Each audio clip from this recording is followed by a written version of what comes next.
We are continuing on Growing My Grandpa, a very heartwarming, feel-good game about a child who perhaps is having a bit hard at home, and then in the basement at home discovering is a grandpa, and we have to grow that grandpa into a strong grandpa. It seemed like it was going well last time. But last time was a while ago. That was the tryout. There's a lot of information we need to remember about growing this grandpa. Like how to feed the grandpa and how to teach the grandpa new words. Things that we have to remember. I'm sure it'll all come back to us. I'm sure we won't make any horrible mistakes. Let's continue. Right, we fed Grandpa 2 out of 2 acceptable foods we're eating. We taught Grandpa 2 out of 2 words. Grandpa recently emptied his stomach because I believe we fed him fiberglass. And I think we got this key.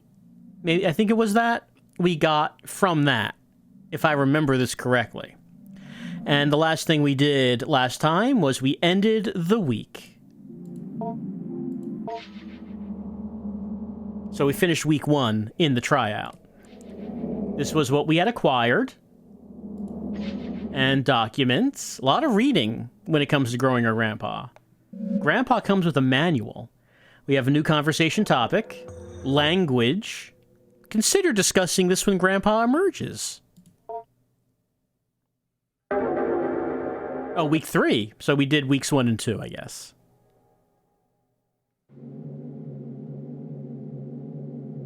Mrs. Richards approached me the other day in order to remark on Adrienne's development. She noted how much more at ease she appeared when called upon in class or when asked to participate in group exercises. I told her I had seen this change happening as well, and that as much as I would like to take credit for it, I could only guess dimly at what might be reshaping her attitude. Yeah, she's in much better spirits now that she has Grandpa, and it's being reflected in her schoolwork. Mrs. Richards posited that it was perhaps Adrienne's family moving into their grandfather's property that caused the change. It apparently is out in the country, in a wooded area, full of wide open space and far from the bustle and noise of the city. But of course, she doesn't spend too much time out in that wide open space. She spends most of her time in the basement.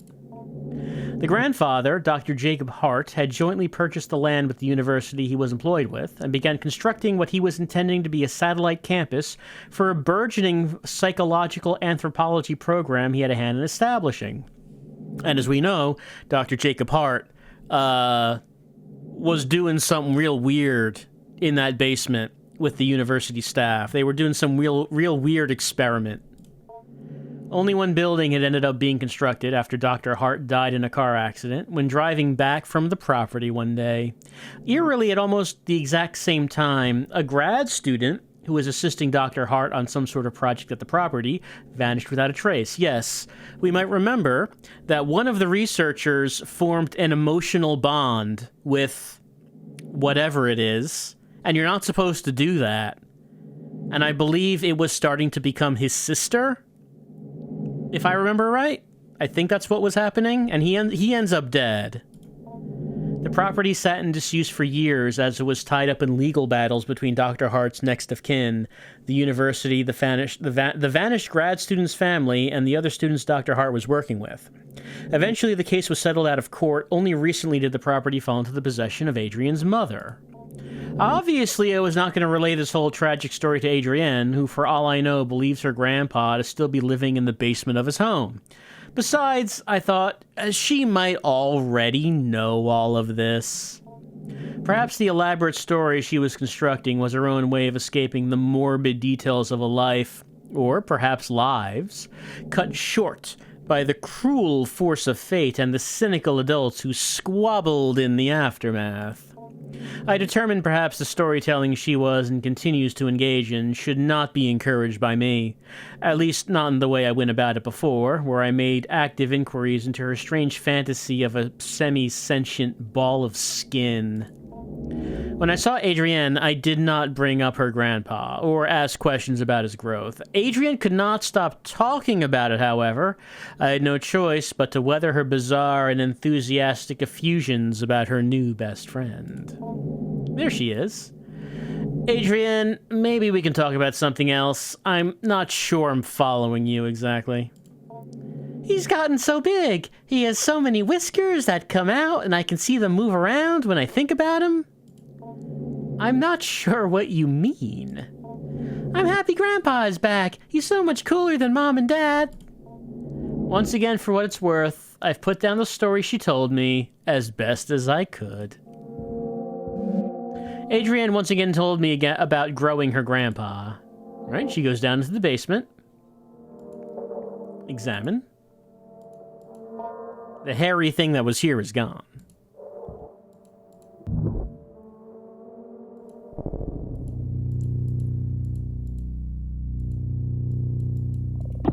Right, okay, that's how that goes. Right, so remember, she gets sent down here by her parents to clean up the basement.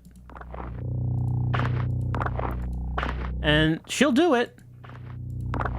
Somehow the garbage keeps coming back. I guess we don't need to worry about that. We don't need to think about it.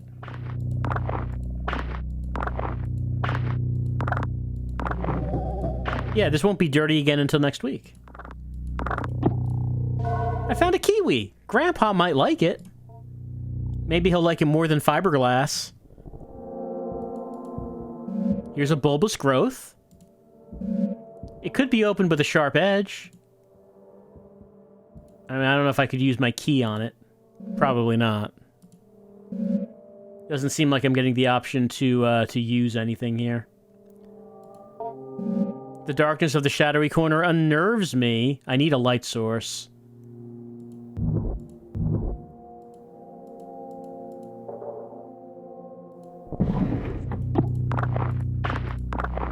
Adrienne, very studious when it comes to cleaning up the basement garbage.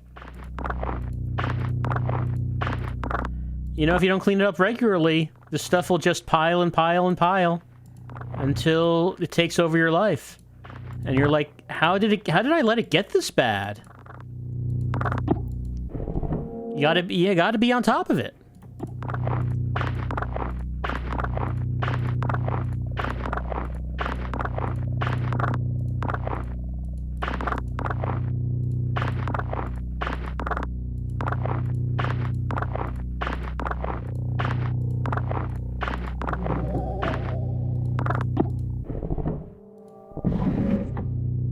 Oh yeah, we have the key.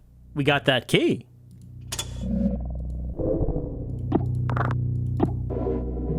A photo of our mother as a young woman. The recognition of this face kicks off a cascade of emotion and meaning deep within our psyche.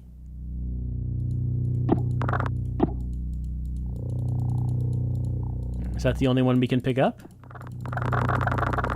Doesn't seem like we can interact with the other things.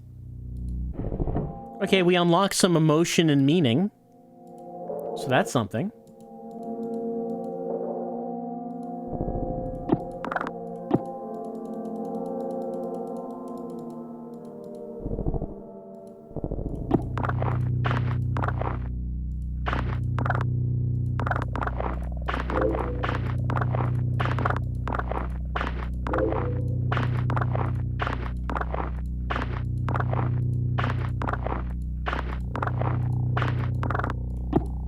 We got a potato. How does this food end up in the cellar?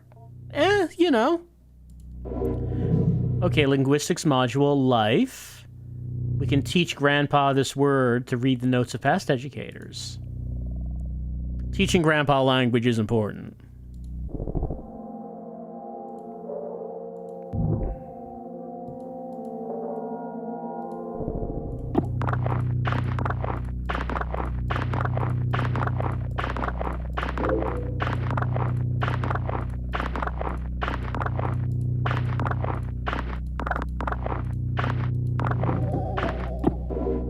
Indecision, a word I'm very familiar with. We're going to be teaching Grandpa about life and indecision. And here's another pulsating sack. I need to find a sharp edge with which to cut these sacks. All right, let's go talk to Grandpa. Now that our chores are done. All right. Let's see. We can feed him. We can teach him.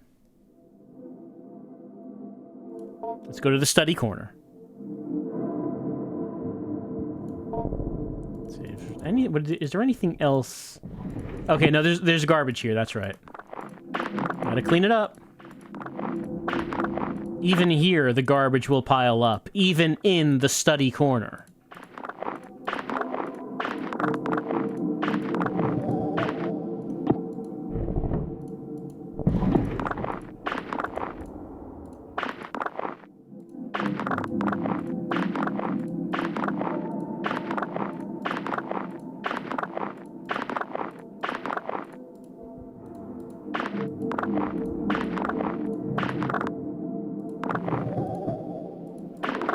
I don't think that's yeah, that's not a thing. That's just the background. This is already clean.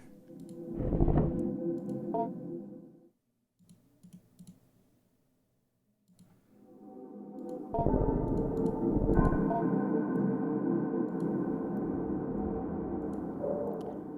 right. What about the kitchen corner? We got it. We can anything new in the fridge? Yeah. It's a pear. And strawberry. Man, we're getting some tasty sweet fruits this week.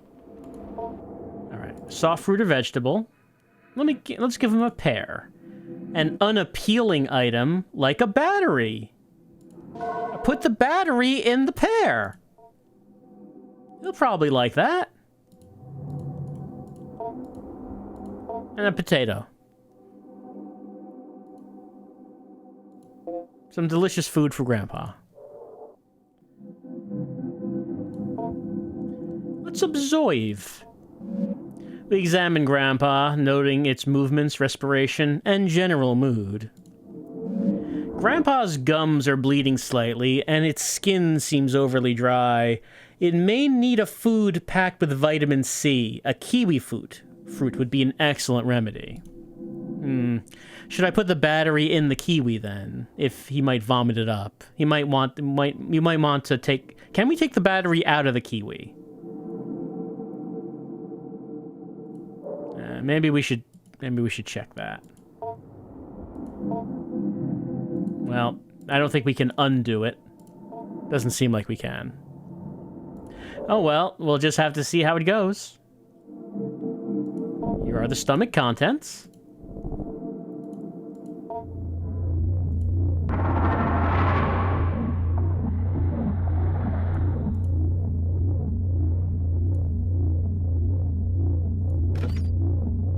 Oh, actually, this is in the pear. The kiwi is regular. Let's see. Do I want him to vomit this time around? Like last time he did it was because there was a key in his stomach. Is there a reason to make him vomit something up now? Or maybe we want to save that for later? Possibly? When there's a reason, when like maybe he eats something he shouldn't? And maybe then there is a reason to get him to puke? Like, maybe right now I don't need to give him the battery. Let's give him the kiwi. Who wants a kiwi? Who wants some vitamin C?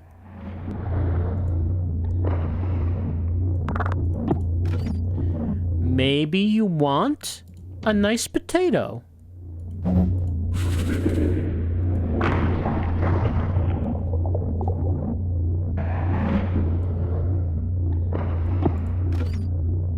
Maybe some lettuce.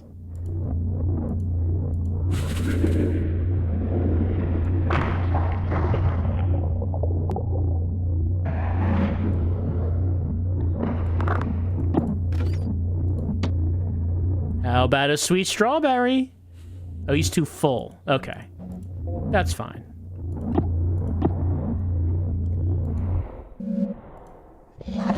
Grandpa grunts in appreciation and locomotes towards its favorite corner. I like to do that as well.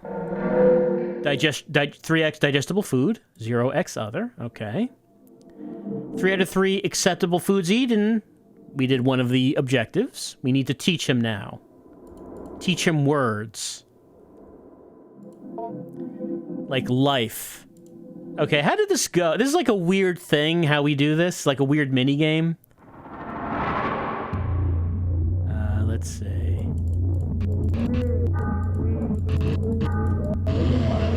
Yeah, it's like this.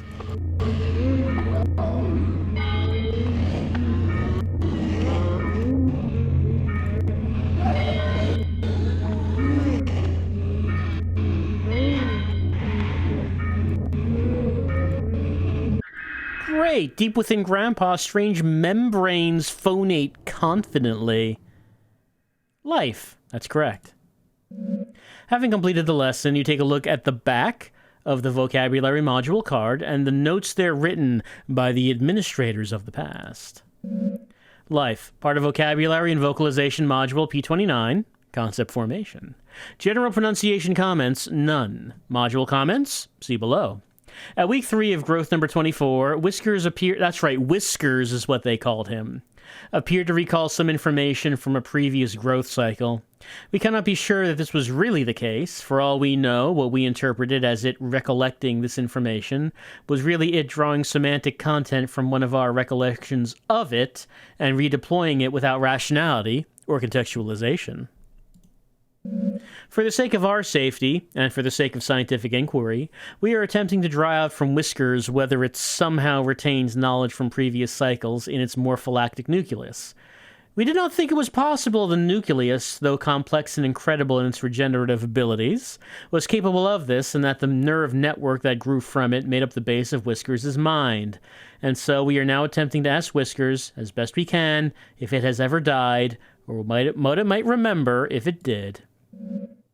We store the module card at the document table. Right, so the researchers would develop Whiskers, and then at some point they would kill it, and then regenerate it from its nucleus. And they're not sure if it remembers this. Like, it might be possible that it's one contiguous life form that remembers dying every time. They weren't sure if that was the case. Let's teach Grandpa about indecision.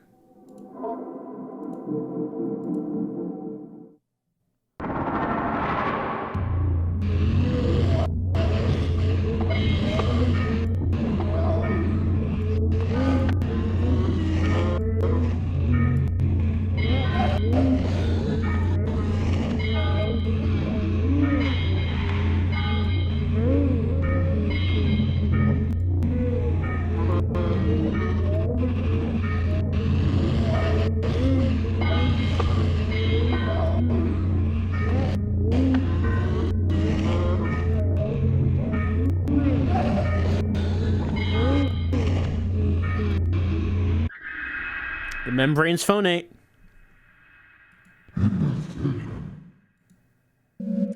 Okay, and the notes say, indecision, part of vocabulary and vocalization F23 theory of mind, general pronunciation comments, articulation problems, possible trouble with diphthongs, module comments, see below. We are introducing the latest growth of Whiskers to more subtle social cues and testing its ability to judge mental states of participants in conversation. The semantic content that flows to Whiskers via its psi field is still becoming muddled and slipped without distinction into conversation, although our intention of instilling in it a solid theory of mind will perhaps make it begin to understand that we do not know what it knows or know what we are, without our control, sending to it. One would think a theory of mind seems to develop as part of its maturation process. In order to hunt sapient beings, it must be able to deceive them. In order to deceive, it must be able to make certain metacognitive judgments. For example, if their deception appears to be working, or how one ought to be deceived. We may never see it develop a theory of mind anytime soon, as Dr. Hart has disallowed a cycle of Whiskers growth to live into the beginnings of maturity. Right. Dr. Hart's orders, you gotta kill it before it matures. Dr. Hart kind of worried about what a mature version of Whiskers would be. No, what would it be? We don't know. I mean, we're going to find out because we are growing our grandpa, and Dr. Hart who turns out to be our actual grandpa, is not around to say no. Let's go to Grandpa.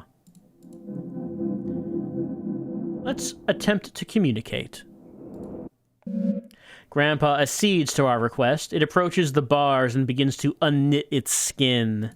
Show me that inner grandpa. How's it coming along? The inner grandpa, though still not fully formed, is revealed. It may be fruitful to speak to it, if it can respond. There it is. Ask about wish.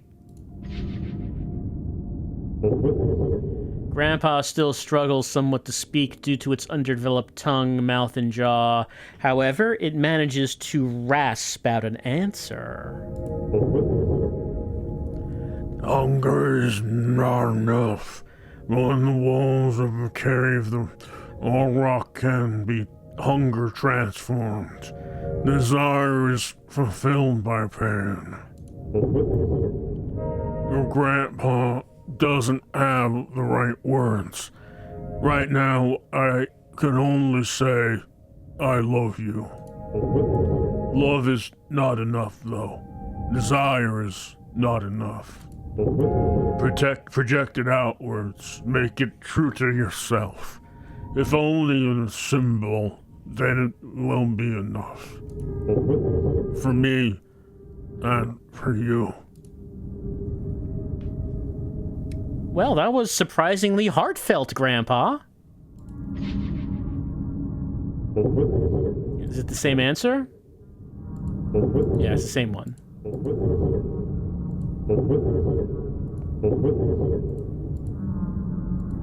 Ask about Grandpa's shell. Right? He's got to rasp out that answer. Something should grow in. My skin is not the doll's skin. My skin is not like your skin either. I can still feel your eyes on me inside my shell. I have many eyes to see, but I don't need them as much as I need your eyes, which I can understand as seeing me. There is a cycle of attention. You give me myself, but I'm still not that. Slowly I form a human shape, and you see me more as human, and I become that. Right. Grandpa will form the shape that we want him to be. So, Adrienne missed her dead grandpa, so Whiskers is becoming her grandpa. Ask about the biohazard bin.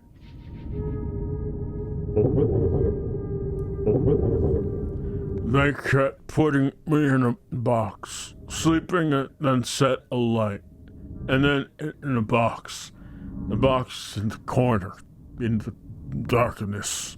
Most of you couldn't read them.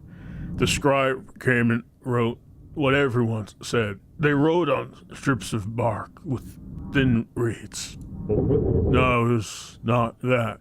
It was a paper posted somewhere. It had words to open the box. I was half dead in the box.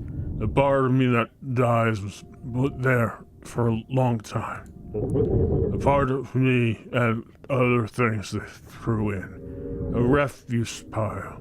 Papers they discarded. All right, well, that does seem to clarify that Grandpa does indeed remember being killed all those times. This isn't like Grandpa is giving birth to new spawn. This is the same Grandpa over and over. Ask about language. Grandpa's old. My lives were easier before I made myself to speak, and before you made clothes to wear and rules to obey.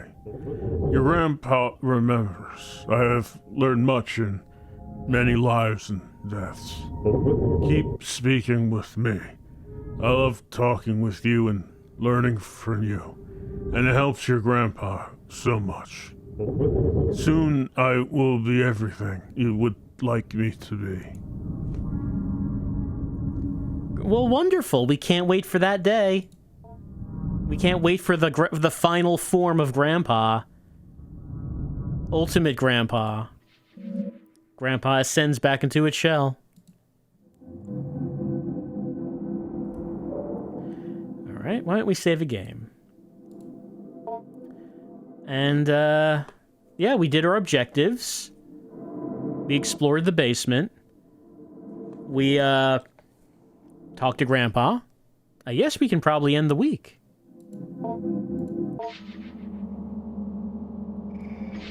Kiwi, potato, pear, strawberry. We got that concealed battery for if we ever need to use it on Grandpa. We got documents on Mom, life, and indecision. Week 4. Things are coming up, Adrienne. The time I have to spend compiling an evaluation on Adrienne is almost up, and I still can't say what to make of her changes in mood. It is, of course, the case that children of Adrienne's age are nowhere near finished learning and growing. I may have to simply be happy that Adrienne was able to improve her attitude.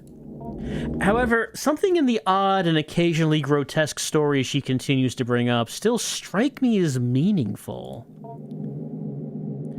How's your week been, Adrienne?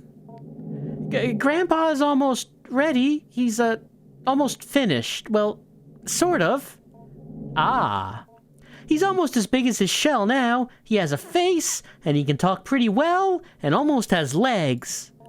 I see. As before, I've put the story she told me as best I could. Once again, Adrienne told me about growing her grandpa. Into the cellar we go.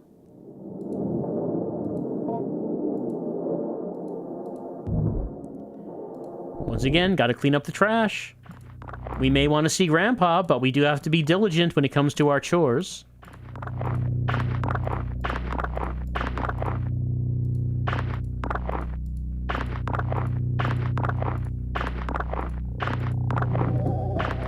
When we get bar soap, it's not food. Grandpa might eat it. He might. The bulbous growth. I would like to try the key, but I guess we can't. We don't have any light for that.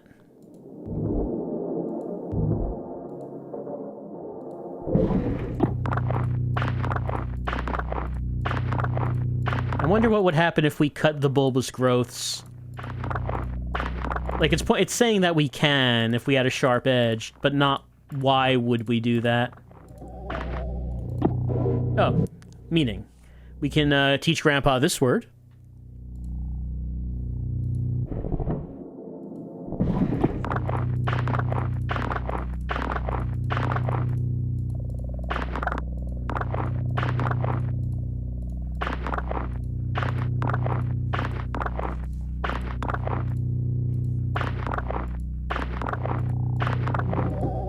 Right, nothing here to pick up. Nothing, no garbage, but we can't interact with that. Bulbous growth. Look at that sack.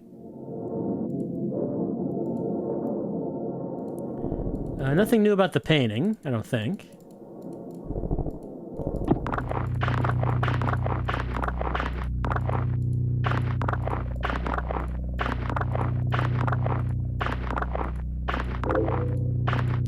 Is that a single potato chip? I mean, we will see when I pick it up. No, a flatbread, okay. I was about to say, a single chip is not much.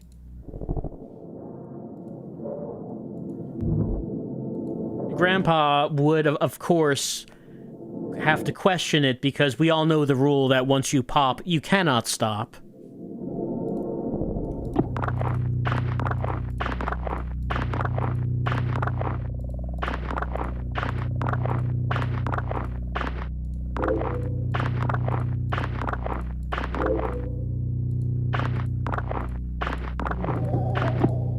Alright, we got a new card. Symbol.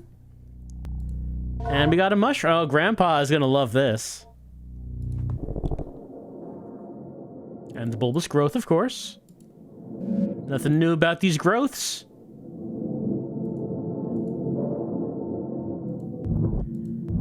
right, let's head on in.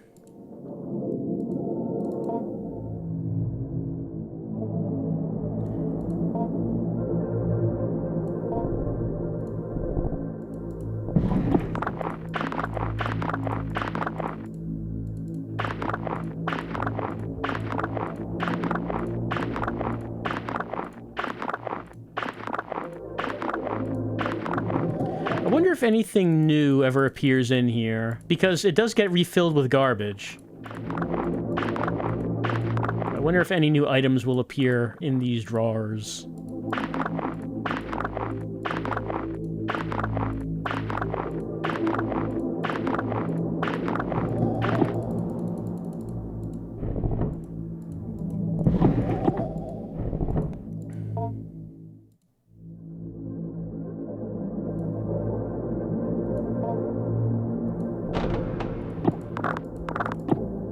Apple.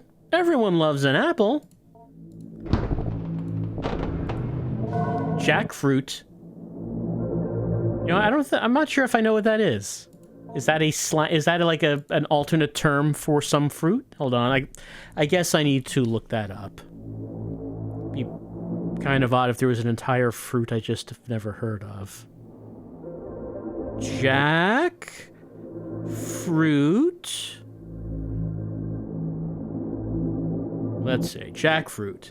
Jackfruit is a tropical tree fruit grown in Asia, Africa, and South America. It belongs to the same plant family as figs and mulberries.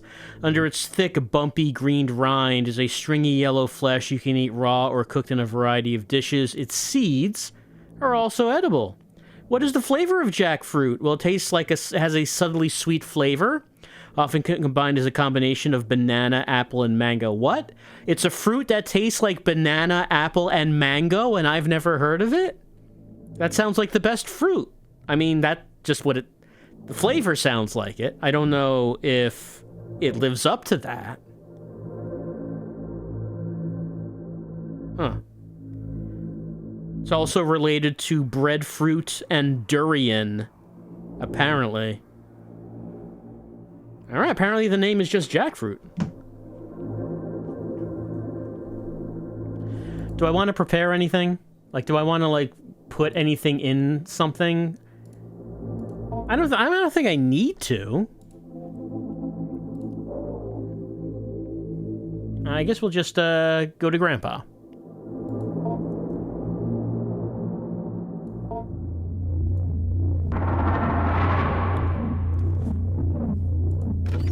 All right. What does he think about this jackfruit? A small cut of flesh from a jackfruit. It's bone dry and very hard. He finds it palatable. There we go. It was sufficient. Is there anything he really likes, though? What about, like, this flatbread?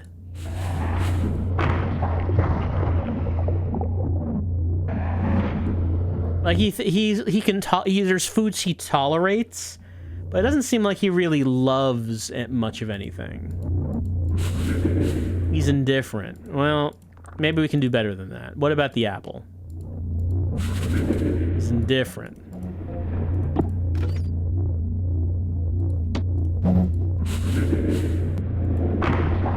He'll eat it. Do you want anything else, or is that enough? Nope, he's too full. I need to figure out how to put together something that he's really gonna love.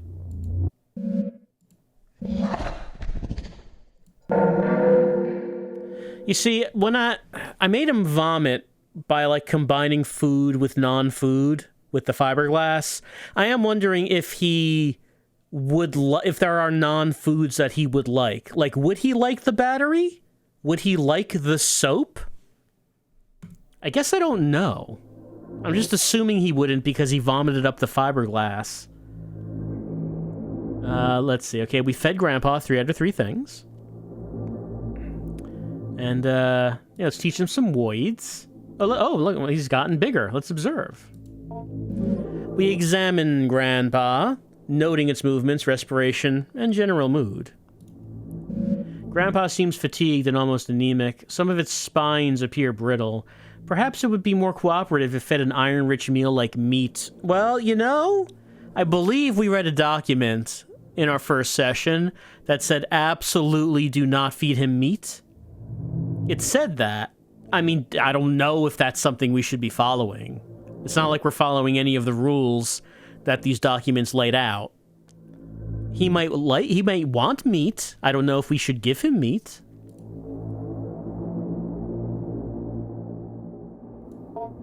Let's teach him about meaning.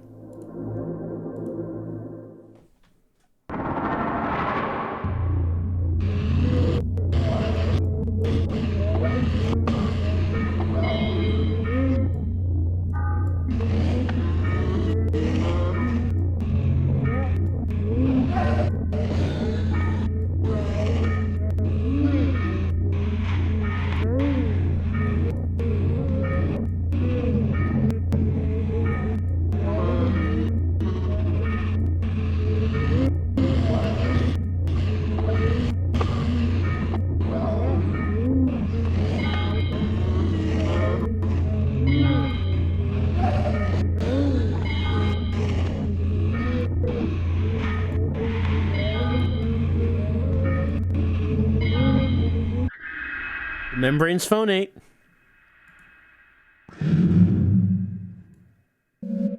Okay, let's learn about that. Meaning, part of vocabulary and vocalization module J11, metacognition, higher thought. General pronunciation comments, none. Module comments, see below. We further delve into abstraction with Whiskers, partially, or perhaps for the most part, for the purpose of determining the origin of its recollections that precede its death. Dr. Hart has begun to theorize that in the process of death, the structure of Whiskers is compressed back into the morpholatic nucleus, and then later, upon reestablishing the nerve netting that is laced through its spines, is slowly reassembled and redeployed as needed. I do not think this is the case, for I can plainly see that for growth cycles in which Whiskers is not receiving our pronunciation and vocabulary lessons, that its capacity general for comprehending its environment is greatly diminished. And in the simulated conversations we carry out, Whiskers struggles greatly, or else does not participate. In any case, we will press on with our lessons and heed Dr. Hart's caution regarding terminating the growth cycle before Whiskers' allotted growth time passes, or if it appears to be becoming just a little too competent at appearing human. Well, you wouldn't want that. All right. Let's teach him about symbols.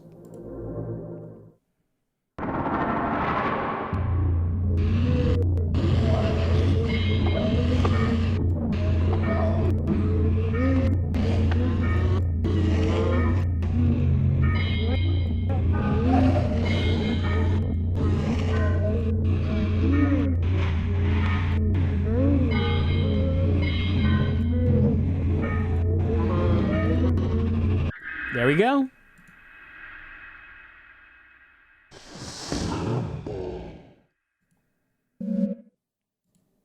All right. Meaning, part of vocabulary and vocalization module J15, metacognition, higher thought. General pronunciation comments, there's nothing. Module comments, there appears to be nothing written here, or if there was, it was thoroughly erased. No comments about symbol. Well, we did our objectives. Let's talk to Grandpa. No response. Grandpa's not talkative.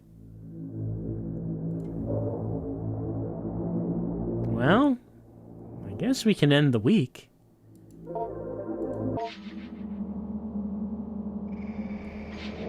Okay, we got bar soap, flatbread, mushroom, apple, and jackfruit.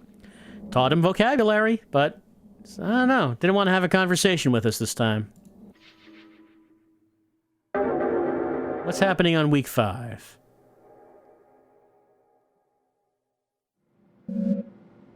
Adrian's not here? Who could that be? Come in. Adrian, good to see you. Aren't you a little early? No matter. I suppose I have some time now. How have you been? How's your grandpa doing? That's why I wanted to talk to you. Something's happened. What happened? Nothing bad, I hope. No, nothing bad. Just different, I think. Maybe even good. Well, I'll tell you about it. Well, last night, something woke me up. There was this noise at first. It was like it came from the walls. I could hear it from my bedroom, but there was something else. Something calling. I could hear it just barely. I was afraid somehow Grandpa hurt himself. I had to go find out. I went downstairs in the vent, the place where I first found Grandpa, or what I grew him with. It was open. Do you remember how I told you about the vent went in the ceiling behind the bars? I was thinking he had climbed up into it. He had gotten so big, he could have done that. Maybe he'd gotten trapped somehow in the vent. I had to go see. Open that vent. Get up in there. I got inside. I heard the calling again, more clearly this time. Grandpa was definitely in the vents somewhere. I could feel him hearing my thoughts. I got that weird feeling, a sense in the air. I had to go forward. All right. We wouldn't want Grandpa to get stuck in here. As I moved in closer, the vent had stuff in it. The kind of slimy, hairy stuff Grandpa would leave around a lot. He was definitely close. Something was there at the end. But it wasn't Grandpa. It looked maybe like he had made it, though.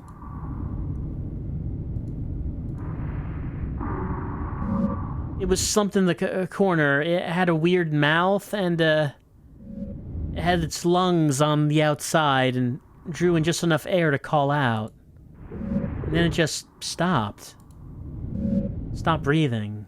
And then something was hanging over me.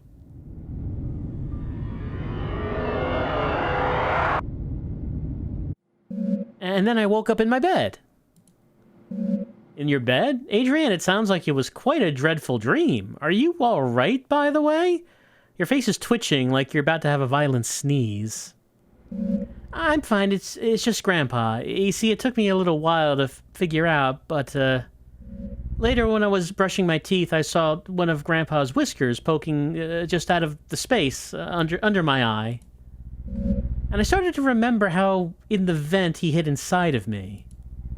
It was so fast I could barely remember, but soon I started to feel him sliding around in my head. Behind my forehead and behind my eyes and nose. It doesn't hurt at all. It's just ticklish. I'm glad I can be with him. Oh, I can feel him now.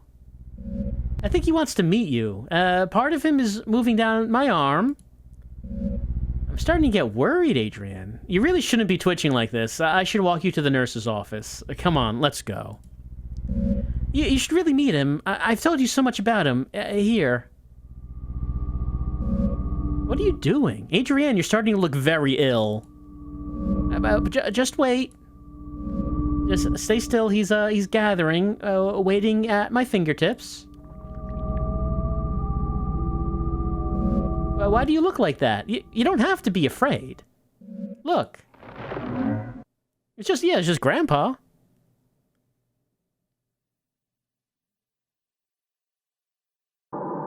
There are two endings in Growing My Grandpa. I got the failure of fulfillment ending.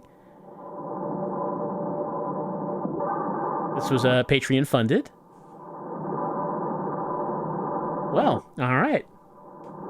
Well, Grant, we did it. We did an ending.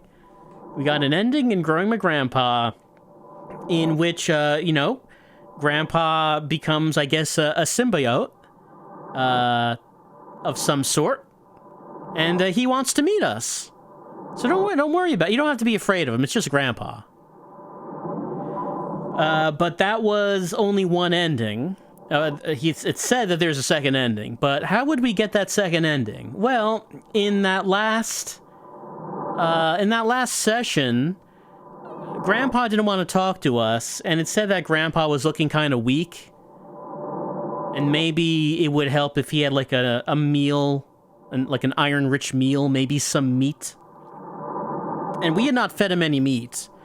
I mean, did we even find any meat? I feel like we didn't actually find any meat to feed him with, even if we could have. But regardless, he did become big and strong enough that he was able to get out of his cage and set like a little lure for Adrienne with the thing that was calling out. And it lured Adrienne in, and then, and then Grandpa had a new home. Right. So, contains elements of body horror and gore. Just a couple, maybe. Just a couple. It's growing my grandpa. Well, I didn't think it was a long game, but we already got an ending. I'm gonna have to figure out what it is we need to do for a second ending. Okay, so what was it? What indications do we have? We never fed Grandpa meat. We never found any meat. He was seeming weak because of the meat. The lack of meat. We never did anything with the pulsating sacks. It suggested that if we had something sharp, we could cut it. But I don't think we ever found, like, a knife. Or at least it didn't seem like it was giving us the option to use anything on the sacks. Also, there was something, like, there was a dark corner of the basement. And Adrienne, it feels like Adrienne didn't want to go there, right? She was scared of the dark, but we never found, like, a light source that we could use to go into that corner.